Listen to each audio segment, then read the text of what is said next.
Good morning, children. Sairam. Let's get back to the last portion of chapter number 6 An Education in Science by Stephen Hawking. Children, this is the last portion of chapter number 6, and by this chapter will be finished. Now, before finishing and before proceeding ahead, I want to ask one nominal question that how many of you think that science is a subject and for how long this subject is going to fetch you with the optimum and appropriate results. Children, with the very onset of this chapter, that is with the very starting and the beginning of this chapter, I introduced you all with this motive that when we are talking about science as a subject, science is not a subject, science is knowledge. Science is an in-depth knowledge of each and every field of universe. Science is not comprising and it is not concerned only. Children, when we talk about science, it is not, I repeat, it is not concerned only with few areas or excelling on few topics. Science deal with the in-depth knowledge of a variety of subjects. So, when we are talking about uh, an important point, that how can we develop better understanding about science and its relevance to the people. So, relevance of anything you cannot explain to the world. For that, you need to have your own perception. This relevance of the world can be explained by everyone, to everyone, for everyone. So, when we are analyzing this particular point from Stephen Hawking's point of view, it declares that science needs to be taught in the school in a variety of ways which makes the subject knowledgeable and ready to be digested, ready to eat. It should be taught in a ready to eat or gallop manner. Now, next question it can be, how do scientists and engineers express their ideas? This you all know, that how do we express it? They express in the form of equations or numericals only. Now, how has the author conveyed his message to the public? See, when we are talking about Stephen Hawking, he says somehow the public has also has great interest in science and particularly astronomy, where he wants to say that the public should be made aware about each and everything without any fault.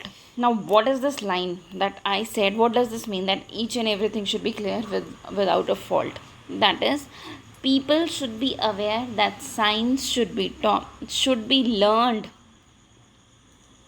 in a very adaptable manner. It should not be like cramming or rotting the answers and getting full marks.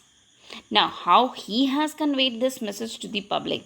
He says that if people are not going to keep a hold on the you can say ways of accessing technologies which have been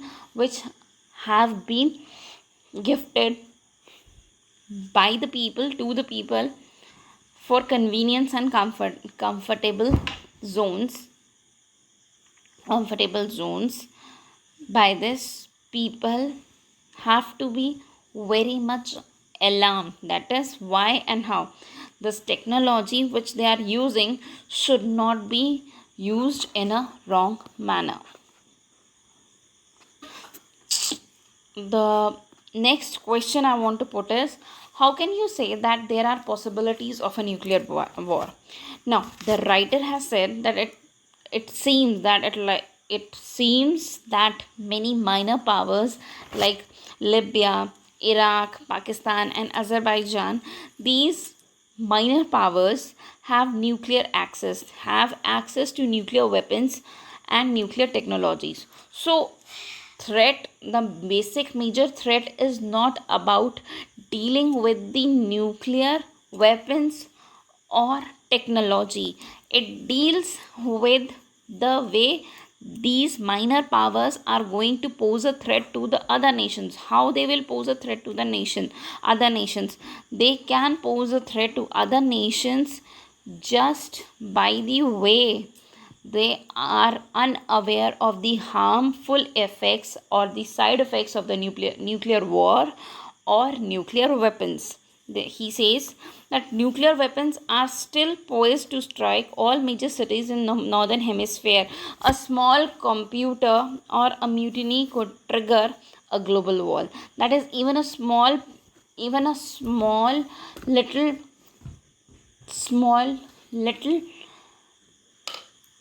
carelessness can actually result into harmful results. So, when we are talking about nuclear war, it is not a short term. It deals to a massive word on a massive scale destruction.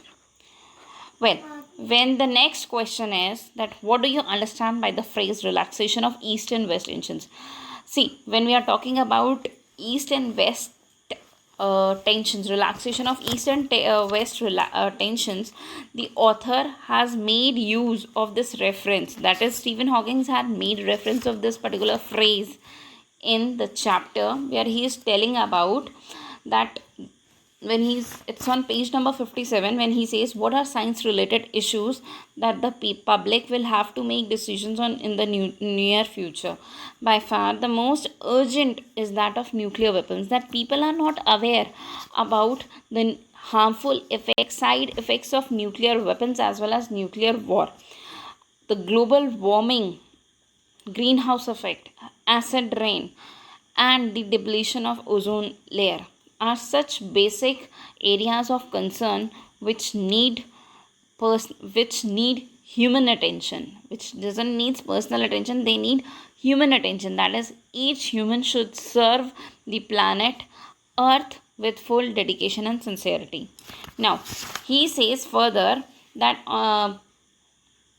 the relaxation of East and West tensions, that is the hostility between Russia and America. I repeat, Russia and America gradually gone. That is the tension between them which was cooled down.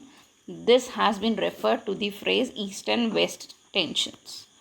Next, one more. What is the role of mutiny here in the chapter? See, children, when we talk about mutiny is a situation where workers disobey the persons in authority and try to take control of things. And when we are talking over here, same on page number 58, sorry, it says that the essay line say that but the danger is still there as long as there are enough weapons to kill the entire population of the world many times over. In former Soviet Union, that is USSR, and America, nuclear weapons are still poised to strike all the major cities in northern hemisphere.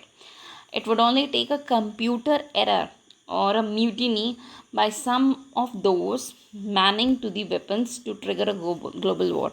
That is mutiny. That some set of people, bunch of people who go according to their wishes and disobey the orders of their you can say leaders and create a massive problem for everywhere, for every human being.